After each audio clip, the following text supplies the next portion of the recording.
Rajini gang இந்த படத்தில் நான் செகண்ட் ஹீரோ அப்படி தான் டைரக்டர் சொல்லி என்னை கமிட் பண்ணார். ஸோ டைரக்டர் ரமேஷ் பாரதி சாருக்கு என் மனமார்ந்த நன்றி. சம்பளம் கொடுக்கும்போது ப்ரொடியூசர் ரஜினி கிஷன் சார் அவரும் அப்படி தான் சொன்னார், நீங்கள் தாங்க செகண்ட் ஹீரோ அப்படின்னு சொல்லி. அவருக்கு என் மனமார்ந்த நன்றி. இல்லை நீங்கள் சிரிக்கிறது பார்த்து அதை போய் சொல்ல நினைக்கிங்க, படம் பார்த்தீங்கன்னாக்க தெரியும். உண்மையிலேயே இந்த படத்தில் நான் செகண்ட் ஹீரோ. எனக்கு ஃபைட் இருக்குது, சாங் இருக்குது, நல்லா நிறையா காமெடி இருக்குது. படம் ஃபுல்லாக வருவேன், நல்லா ஜாலியாக பார்க்கலாம் படம். ஏன்னா நிறைய ரசிகர்கள் வந்து என்கிட்ட கேட்டாங்க, ஆனால் நீங்கள் தேட்டர் வாசலே நின்று கத்திட்டே இருக்கீங்களாண்ணா, நீங்கள் எப்போ ஸ்க்ரீனில் வர போகிறீங்க, உங்களை பார்த்து நாங்கள் கத்தி விசில் அடித்து சந்தோஷம் பண்ணோன்னு. அந்த ரசிகர்களுக்கு நல்ல ஒரு ட்ரீட்டு தான் இந்த ரஜினிகாந்த். கண்டிப்பாக இந்த படம் மிகப்பெரிய ஹிட் வரும். இந்த படத்தில் நான் நடிக்கிறதுக்கு காரணமாக இருந்த கணக்காரம் காலங்கள் ஜான் சாருக்கும் இயக்குனர் நிதிஷ் அவர்களுக்கும் தம்பி ஜெயன் அவர்களுக்கும் என் மனமார்ந்த நன்றிகளை தெரிவித்துக் கொள்கிறேன். ஏன்னா அந்த கணக்காலம் காலங்கள் வெப் சீரிஸ் நடிக்கும்போது கொஞ்ச நாளைக்கு அப்புறம் இயக்குனர் ரமேஷ் பாரதி சார் அதுக்கு வந்து டைரக்டராக வந்தாங்க. அப்போது நான் ஒர்க் பண்ணி முடிச்சதுக்கப்புறம் திடீர்னு ஒரு நாள் ரமேஷ் சார் சொன்னாங்க, கூல் நான் வந்து ஃபஸ்ட் நாள் வந்து உங்களை கவனிச்சேன், எனக்கு வந்து அப்போவே வந்து நீங்கள் வந்து இம்ப்ரெஸ் ஆகிட்டீங்க. நான் இவ்வளோ நாளாக நீங்கள் தேட்டரில் வந்து கத்திட்டு அப்படிலாம் போகிறத வச்சு இவர் வந்து ரொம்ப ரகடான ஆள் கூட, அடங்க மாட்டார் கூட அப்படி தான் நினச்சிட்டு இருந்தேன். ஆனால் உங்கள் கூட ஒர்க் பண்ணவும் தான் தெரிஞ்சுது, நீங்கள் உண்மையிலே ரொம்ப தான் உண்டு தன் வேலை உண்டு அப்படின்னு சொல்லி இருக்கிறாரு அப்படின்னு சொன்னது மட்டும். ஏன்னா பல பேர் அதே மாதிரி சொல்லுவாங்களே, சொன்னது மட்டும் இல்லாமல் அந்த கணக்காலம் காலங்கள் அது முடிஞ்சதுக்கப்புறம் அவர் ஒரு ப்ராஜெக்டில் கமிட் ஆனோன்னா எனக்கு ஃபோன் பண்ணார், சார் தான் சம்பளம் பேசினார். அதுக்கப்புறம் இப்போ இந்த படம் ரஜினி கேங் படம் நடிக்கிறப்ப அப்போவும் எனக்கு ஃபோன் பண்ணி, இந்த மாதிரி உங்களுக்கு ஒரு இதில் ஒரு பெரிய கேரக்டரு, நீங்கள் தான் செகண்ட் ஹீரோ, நீங்கள் வந்து இதில் நடிக்கணும், சம்பளம் முன்ன பின்னர்னால கொஞ்சம் அட்ஜஸ்ட் பண்ணி எனக்காக பண்ணுங்க அப்படிலாம் சொல்லி சொன்னாங்க. ரமேஷ் சார் உங்களுக்கு என் மனமார்ந்த நன்றி. நீங்கள் என்னோட வயசில் கம்மியாக தான் இருப்பீங்க, பாதம் தொட்டு வழங்குகிறேன். இது எதுக்காக சொல்கிறேன் அப்படின்னாக்க, இப்போ இங்கே கூட பார்த்தீங்கன்னாக்க ஆடியோ ரிலீஸில் நான் ஏதோ ஒன்று போட்டு வாங்கலாம் அப்படி இருக்கும். சில பேருக்கு பிடிக்கும், சில பேருக்கு பிடிக்காது, ஏதோ இவங்க ஓவராக பண்ணுறாங்களா அப்படின்னு கூட நினைக்கலாம். ஆனால் இன்னைக்கு இந்த ரஜினிகாந்த் படத்துக்கு கிட்டத்தட்ட ஒரு 3 to 5 லட்ச ரூபா செலவு பண்ணி எதுக்கு பண்ணுறாங்க, இந்த படம் வந்து நல்லா வியாபாரம் ஆகணும், மக்களுக்கு போய் சேரணும் அப்படின்ற ஒரு எண்ணத்தில் தான் ப்ரொடியூசர் அவர்கள் இவ்வளோ செலவு பண்ணி பண்ணுறாங்க. நான் வந்து நடிக்காத படத்துக்கே அந்த ஆட்டம் ஆடுவேன். நான் நடித்த படம் காலையில் சலகை வேண்டிட்டா எப்படி ஆடுவேன். இப்போ நிறையா பேருக்கு இயக்குநர்களுக்கு தயாரிப்பாளர்களுக்கு தெரிஞ்சிருச்சு, கூல் சுரேஷ் வந்து நடிக்காத படத்துக்கே இவ்வளோ எஃபெக்ட் போடும்போது அவன் நடித்தாக்க நல்லா எஃபெக்ட் போடுறான் அப்படின்னு தெரிஞ்சதுனால இப்போ நிறையா படம் நடிக்கிறான். விரைவில் அதற்கான அறிவிப்பில் வரும். 3 படம் ஹீரோவாக நடிக்கிறேன், நாளைக்கு ஒரு படத்தோட டப்பிங் கூட போகிறேன். ஸோ அதெல்லாம் வந்து அறிவிப்புகள் வந்துட்டு தான் இருக்கும். ஸோ எனக்கு சப்போர்ட் பண்ணிட்டு இருக்க ரசிகர்களுக்கும் ப்ரெஸ் மீடியா பீப்புளுக்கும் என் மனமார்ந்த நன்றி. அது மட்டும் இல்லை, ப்ரொடியூசரோட பேர் தெரியும், ரஜினி கிஷன். இப்போ கௌரி கிஷன் அவங்க வந்து ஃபேமஸ் ஆகிருக்காங்க. அவர் ஃபேமஸ் ஆகிறதுக்கான காரணமாக இருக்கிற பத்திரிகையாளர் நம்ம கார்த்திக் சார், நீங்கள் கடைசி ரோவில் உட்காந்து என்னை வாழ்த்துறதுக்காக வந்திருக்கீங்க, எனக்கு மனமார்ந்த நன்றி. நான் இங்கேருந்து அவருக்கு ஃபோன் பண்ணி கேட்டேன், என்னங்க இந்த இதுக்கு வந்திருக்கீங்க அப்படின்னு. அப்போ சொன்னார், அது என்னன்னு தெரியலங்க, கிஷன்னு பேர் போட்டாலும் என்ன அறியாமல் நானே இங்கே வந்துடுறேங்க அப்படின்னு சொல்லி சொன்னார். அப்போ நான் தயாரிப்பாளர்கிட்ட கேட்டேன், சார் ரஜினி கிஷன் கௌரி கிஷன் நீங்கள் 2 பேரும் அண்ணா தங்கச்சி அந்த மாதிரி எதுவும் அப்படின்னு கேட்டேன். அப்படிலாம் எதுவாங்க, அவங்க வேற இவங்க வேறன்னாங்க. வாழ்த்த வருகை தந்துள்ள பத்திரிகையாளர் கார்த்திக் சார், உங்களுக்கு என் மனமார்ந்த நன்றி. அப்புறம் இந்த படத்தில் தயாரிப்பாளர் ரஜினி கிஷன் சார், அவர் தயாரிப்பாளர் ப்ளஸ் ஹீரோ. ஆனால் அதையும் தாண்டி படத்தில் வந்து அசிஸ்டன்ட் டேரக்டராக வைப்பார், நடிச்சுட்டே இருப்பார், திடீர்னு பார்ப்பார், இதெல்லாம் கண்டினியூட்டி தப்பாக இருக்குது, அதை மாற்றுங்க அப்படின்னு சொல்லுவார். அதே மாதிரி சாப்பிட்டுட்டே இருப்பான், டக்குன்னு வந்து என்ன உங்களுக்கு பொரியல் வைக்கலையா, அப்பளம் வைக்கலையா அப்படின்னு சொல்லி அதுலேயும் எஃபெக்ட். ஸோ அந்த மாதிரி சாப்பாடு விஷயத்துலையும் தலையிடுவார்.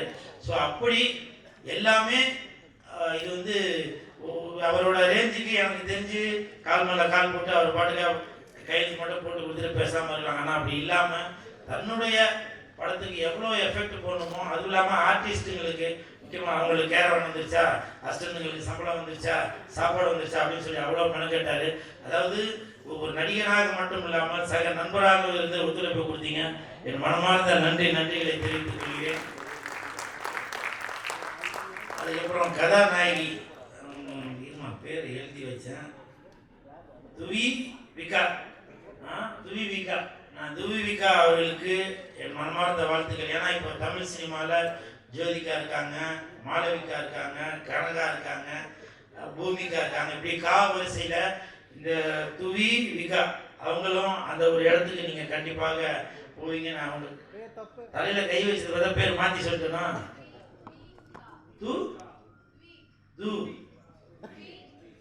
துவி விகா, துவி விகா, அந்த துவி விகா அவர்களுக்கு என் மனமார்ந்த வாழ்த்துக்கள்.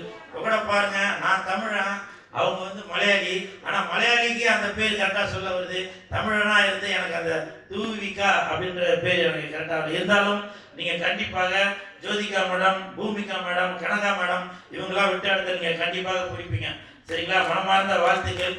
அது மட்டும் இல்லை, படம் நடிக்கும்போது எனக்கு நல்லா கோஆப்ரேட் பண்ணாங்க, அதுக்கு மனமார்ந்த நன்றி. ஏன்னா நிறைய இடத்துல வந்து அவ்வளோவா பெண்கள்கிட்ட போய் பேச மாட்டேன், நான் வந்து என் வேலை ஒன்றா இருப்பேன். இயக்குனர் தெரியும், உண்மைதான்ப்பா, டைரக்டர் ப்ரொடியூசரை கேட்டால் தெரியும். ஆனால் என் கூட சக நண்பராக என்கிட்ட நல்லா பேசினாங்க. அவங்களோட நடிப்பு கூட பார்த்தீங்கன்னாக்க ஒரு ஷாட்டில் வந்து திரும்பி என்னை அப்படி அடிக்கணும், அவங்க பேய் வந்ததுனால அடிக்கணும். 2-3 ரிஹர்சல் பார்த்தாங்க.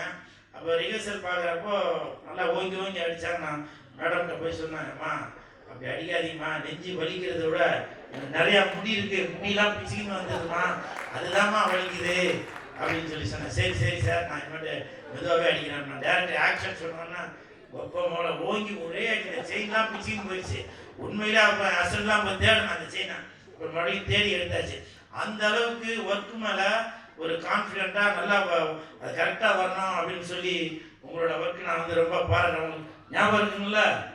அதுக்கப்புறம் அடுத்த ஷார்ட்டு மறுநாள் கண்டினியூட்டி இருந்துச்சு. அப்புறம் போய் இங்கெல்லாம் சேவிங் பண்ணிட்டு தான் வந்து நினச்சேன். அப்புறம் நான் சும்மா இது ஒரு காமெடிக்காக எதை சொல்கிறேன் அப்படின்னு சொல்லி, உண்மையிலேயே என் ஹஸ்பண்டுக்கு தெரியும், அவன் தான் ட்ரிம்மரை வச்சு சேவ் பண்ணிவிட்டான். அந்த அளவுக்கு நான் வந்து எஃபெக்ட் போட்டு அந்த அம்மா கூட பயந்து போய் இதெல்லாம் நான் நடித்தேன். அது பார்க்குறவங்களுக்கு காமெடியாக கூட தெரியல, ஆனால் சீரியஸ் இது நடந்தது. ஸோ இவங்களுக்கு என் மனமார்ந்த வாழ்த்துக்கள். இந்த படத்தில் ஹீரோயின் அவர்கள், hero, second hero cool Suresh, இவங்களை தவிர மூணாவதாக ஒரு ஹீரோ ஒருத்தருக்காரு. அது யாருனாக்கா நாய், அதில் இதில் ஃபோட்டோவில் போடக்காங்க. அவங்க அந்த ஹீரோவையும் இந்த ஹீரோவையும் தவிர அந்த நாய் கூட தான் ரொம்ப நேரம் அவங்க டைம் ஸ்பெண்ட் பண்ணாரு. எனக்கு தெரிஞ்சு சாப்பிட்றது கூட அவங்க 2 பேரும் ஒன்றா தான் உட்காந்து காரில் சாப்பிட்டாங்கன்னு நினைக்கிறேன். நான் பார்த்தேன், அந்த நைட் எஃபெக்ட்ஸிங்கெல்லாம் சாப்பிட்டாங்க. ஸோ அந்த அளவுக்கு இந்த படத்தில் வந்து பேய் மட்டும் நடிக்கல, நாயும் நடிச்சிருக்கு, நன்றி உள்ள நாயும் நடிச்சிருக்கு. ஸோ இந்த படத்தை வந்து பாருங்கள், என்ஜாய் பண்ணுவீங்க. அப்புறம் இந்த படத்துக்கு பக்கத்துணையாக இருந்த மேனேஜர் சந்துரு சார், அவங்க வந்து எங்களால் ப்ரொடியூசர்கிட்டையும் டேரக்டர்கிட்டையும் மற்ற செட்டு வேலை செய்கிறவங்களால எந்த பிரச்சனை வந்தாலும் சந்துரு சார், அவரோட அசிஸ்டன்ட் சீனு சார் எல்லாருமே எவ்வளோ திட்டு வாங்கி ஹெல்ப் பண்ணாங்க. சந்துரு சார் நீங்கள் வந்திருக்கீங்களா என்னன்னு தெரியல, சீனு சார் வந்திருக்கீங்களா என்னன்னு தெரியல, மனமார்ந்த நன்றி. அப்புறம் அசிஸ்டன்ட் டைரக்டர்ஸ், அதில் வந்து நம்ம ரஜினி கிஷன் அவர்களுடைய மகன் சின்மய் அவர்களும் ரொம்ப பொறுப்போடு அக்கறையோடு இருந்தாங்க, அவருக்கும் மனமார்ந்த வாழ்த்துக்கள். வைரா, சுந்தரமாணிக்கம், ராகுல், பிரபு, காஸ்டியூம் பார்த்த பிரபு, ஏன்னா இது கூட ஞாபகம் இருக்குமானு, இது கூட இவங்க கம்பெனிலேருந்து திருடுனது தான், அது ஞாபகம் இருக்குமானு தெரியல. கண்டினியூட்டி அதோட இப்போ வரைக்கும் கையில் போட்டுட்ருக்கேன். ஒரு வைராகியம் தான். இந்த படம் மிகப்பெரிய வெற்றி அடையும். இதே மாதிரி தங்கத்தில் வந்து நம்ம ரஜினி கிருஷ்ணன் சார் எனக்கு ஒன்று வாங்கி தருவார் அப்படின்ற ஒரு வைராகியத்தில் இருக்கேன். நான் கண்டிப்பாக சூப்பர் ஹிட்டு சார், கண்டிப்பாக ஹிட்டு. நீங்கள் வாங்கி தராட்டி உங்களுக்கு நான் வாங்கி தருவேன் அடுத்த படத்தில் என்ன நீங்கள் ஹீரோவாக்கும் போது. சரிங்களா? உங்களுக்கு என் மனமார்ந்த வாழ்த்துக்களையும் நன்றிகளையும் தெரிவித்துக் கொள்கிறேன். அப்புறம் டைரக்டர் சார், அவங்கள பற்றி சொல்லி ஆகணும். நான் இது வரைக்கும் பல படங்கள் நடிச்சிருக்கேன், இது பண்ணியிருக்கேன். இந்த படம் 13 நாளில் பேசின மாதிரியே ஒரு டேட்டு கூட மாறாமல் 13 நாளில் படத்தை முடிச்சிட்டாரு. நடுவில் மழை வந்ததுனால ஒரு 2 நாள் எக்ஸ்டன் ஆச்சு. அது கூட எதுக்குனாக்கா இந்த பேட்ச் ஒர்க்காக தான் எக்ஸ்டன் ஆச்சு. என்னை பொறுத்த வரைக்கும் இதுக்கு முன்னாடி Ramanarayanan sir, director P Vasu sir, அவங்க தான் போட்ட ஷெட்யூலை கரெக்டாக 13 நாளில் 15 நாளில் முடிப்பாங்க. அப்படி ஒரு திறமையான இயக்குனர். அதற்கு காரணம் ப்ரொடியூசரோட வழியை தெரிந்து நம்ம வந்து ஒரு நிமிஷத்தை கூட வேஸ்ட் பண்ணக்கூடாது அப்படின்னு மதியானம் 2 மணி வச்சு மறுநாள் காலையில் 6 மணி வரைக்கும் கூட எடுப்பார். நான் நிறைய ஷாட்டில் தூங்கிட்டே கூட நடித்தேன். அதெல்லாம் சார் வந்து பார்த்து ரசித்தார்.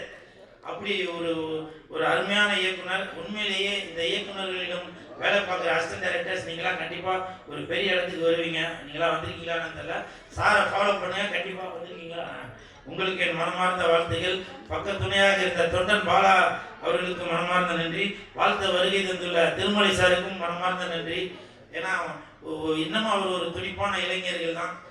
திருமலை சார் நான் வந்தவொன்னே நான் அவர்கிட்ட பேசும்போது சொன்னேன், கூலு நம்ம 2 பேருக்கு ஒரு ஒற்றுமை இருக்குது பார்த்தியா அப்படின்னு. என்ன சார் அப்படின்னா, நானும் வெள்ளை கலர் ஷூ போட்டிருக்கேன், நீயும் வெள்ளை கலர் ஷூ போட்டிருக்க அப்படின்னு சொல்லி சொன்னார். உங்களுக்கு என் மனமார்ந்த வாழ்த்துகள்.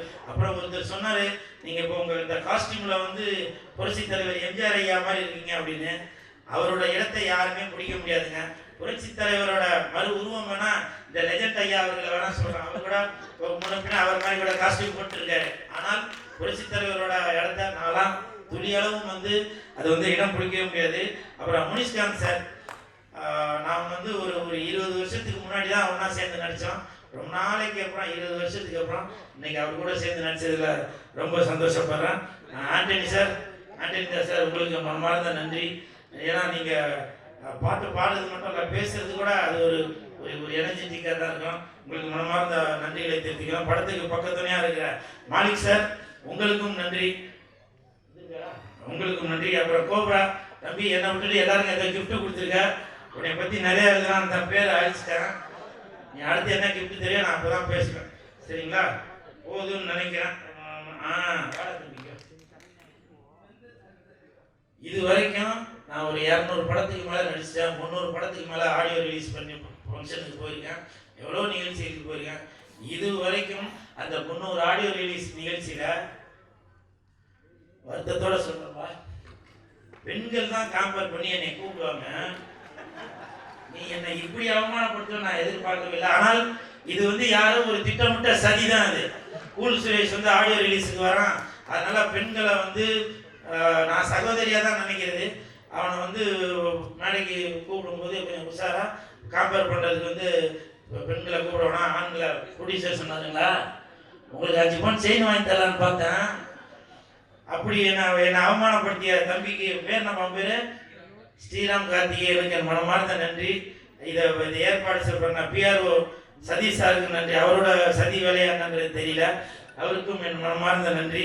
அப்புறம் இந்த நிகழ்ச்சியில் பார்த்தீங்கன்னாக்கா இது ஒரு ஆடியோ ரிலீஸ் அப்படின்னு வந்து என்னால் வந்து நம்பவே முடியலங்க. ஏன்னு கேளுங்களேன், ரஜினி கிஷன் சார் வந்து என்கிட்ட சொன்னார் ஆடியோ ரிலீஸ் ஃபங்க்ஷன் தாங்க. ஆனால் இங்கே வந்தாங்க ஒரு ஃபேமிலி ஃபங்க்ஷன் மாதிரி இருக்குது. இந்த பக்கம் ஃபுல்லாக சவுகார்பேட்டை, இந்த பக்கம் ஃபுல்லாக சைதாப்பேட்டை, அப்படி தனித்தனியாக தெரியறாங்க. இந்த பக்கம் பார்த்து வெள்ள வெள்ள வெள்ள வெள்ள வெள்ளேன்னு இருக்கிறாங்க. இந்த பக்கம் தான் கண்ணகாரங்களா எல்லாம் மாநிலமாக இருக்காங்க, கலந்து இருக்கிறாங்க. அப்புறம் அது எதுவும் சொல்லிட போறீங்கப்பா. ஏன்னா ஸ்டேஜில் பேசினா ரொம்ப பயந்து பேச வேண்டியதாக இருக்குது. ஏன்னா இப்போ சமீபத்தில் நம்ம பத்திரிகையாளர் ஒரு கார்த்திக் சார் அவர் பேசுனது எனக்கு ஒரு மாதிரி இருக்குன்னு ஆகி போச்சு. ஏன்னா என்ன மாதிரி தான் அவர் ஏதோ ஒன்று யதார்த்தமாக சொல்ல அது பதார்த்தமாக போய் நான் ஒரு பொண்ணுக்கு மாலை போட்டு என்னென்னவோ ஆகி போச்சுல்ல, அந்த மாதிரி நான் சாதாரணமாக தான் பேசுகிறேன். அது ஏதோ ஆகி போச்சு. சரிங்களா? அதனால் இந்த நேரத்தில் பத்திரிகையாளர் கார்த்திக் சார் அவர்களுக்கும் எனது மனமார்ந்த நன்றியை தெரிவித்துக் கொண்டு அவர் கூட சேர்ந்து நானும் எதுவும் தவறாக பேசினா என்னையும் மன்னிச்சிருக்கேன். மன்னிக்கும் சொல்லக்கூடாது, வருத்தத்தை தெரிவித்துக் கொள்கிறேன். நன்றி. ரஜினி கிஷன் மிகப்பெரிய கிட்டடி. எப்படி இப்போ ஒரு வாரமாக கௌரி கிஷன் அவர்கள் நல்லா பிரபலமா இருக்கிறாங்களோ அதே மாதிரி ரஜினி கிஷன் அவர்களும் இந்த படம் ரிலீஸ் ஆகும் பயங்கர பிரபலமாவீங்க. உங்களுக்கு என் மனமார்ந்த வாழ்த்துக்கள். வெந்து தனிந்தது காடு. ரஜினி கிஷனுக்கு வணக்கத்தை போடு. தண்ணியில இருக்கும் மீன் நான் லெஜண்டோட ஃபேன். நன்றி.